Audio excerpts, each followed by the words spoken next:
আসসালামু আলাইকুম ভিউয়ার্স, রেহেনার রান্নাঘরে আপনাদেরকে স্বাগতম। আশা করি দেশ ও প্রবাসে যায় যেখানে আছেন আল্লাহর রহমতে ভালো আছেন, সুস্থ আছেন।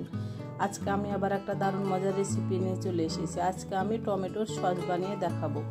এখানে আমি 2 কেজি টমেটো নিয়েছি। টমেটোগুলোকে আমি পরিষ্কার করে ধুয়ে নিয়েছি। তাহলে চলুন এবার টমেটোগুলোকে কেটে নেওয়া যাক।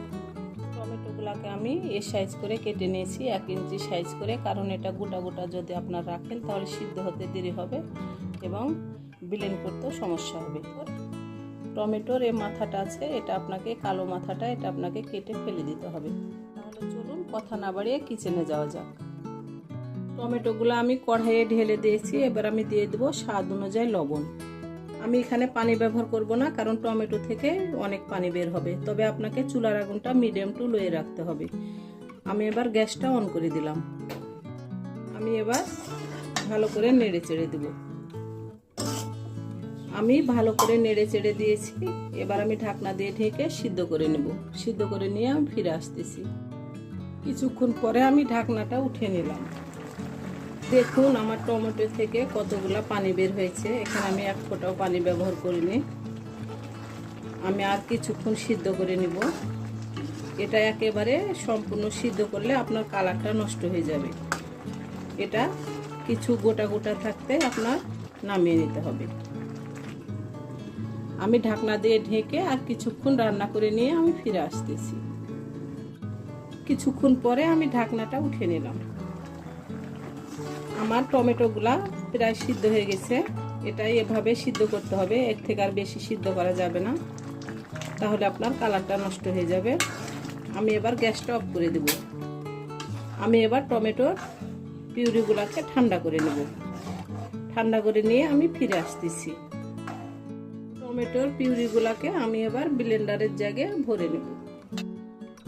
আমি পিউরিগুলাকে ব্লেন্ডারের জায়গায় ভরে নিয়েছি। এবার আমি ব্লেন্ড করে নিয়ে ফিরে আসতেছি। পিউরিগুলো আমি ব্লেন্ড করে নিয়েছি। আমি এভাবে সম্পূর্ণ পিউরি ব্লেন্ড করে নিয়ে আমি একেবারে ফিরে আসতেছি।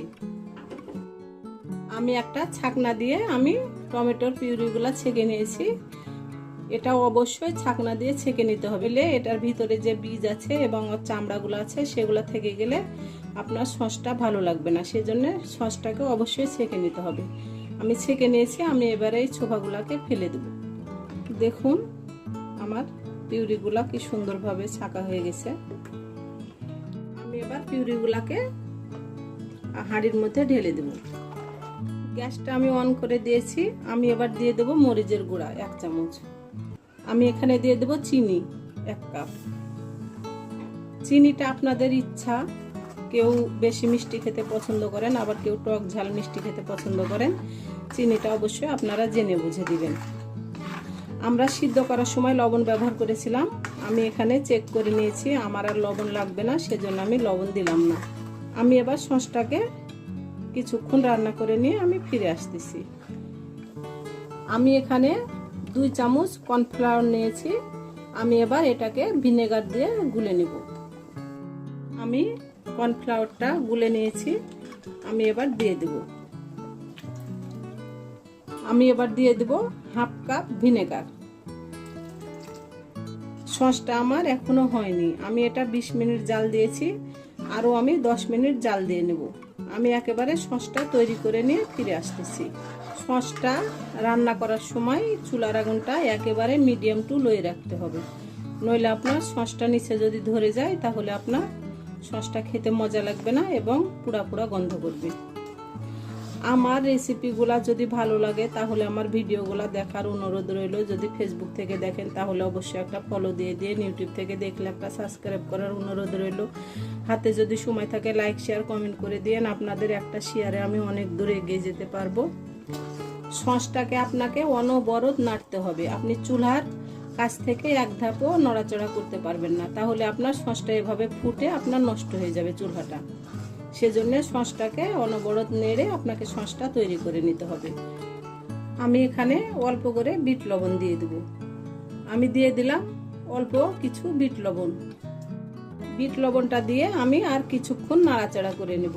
নাড়াচাড়া করে নিয়ে আমি সসটাকে নামিয়ে নেব। বিট লবণটা দিলে সসটা খেতে অসম্ভব মজা হবে। এখন যেহেতু টমেটোর সিজন, বাজারে অ্যাভেলেবল টমেটো পাওয়া যাচ্ছে।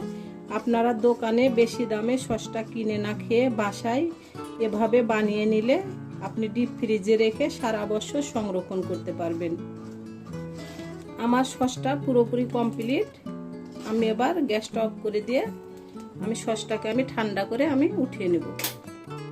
সসটাকে এবার উঠিয়ে নেব। উঠিয়ে নিয়ে আপনাদেরকে পরিবেশন করে দেখাচ্ছি।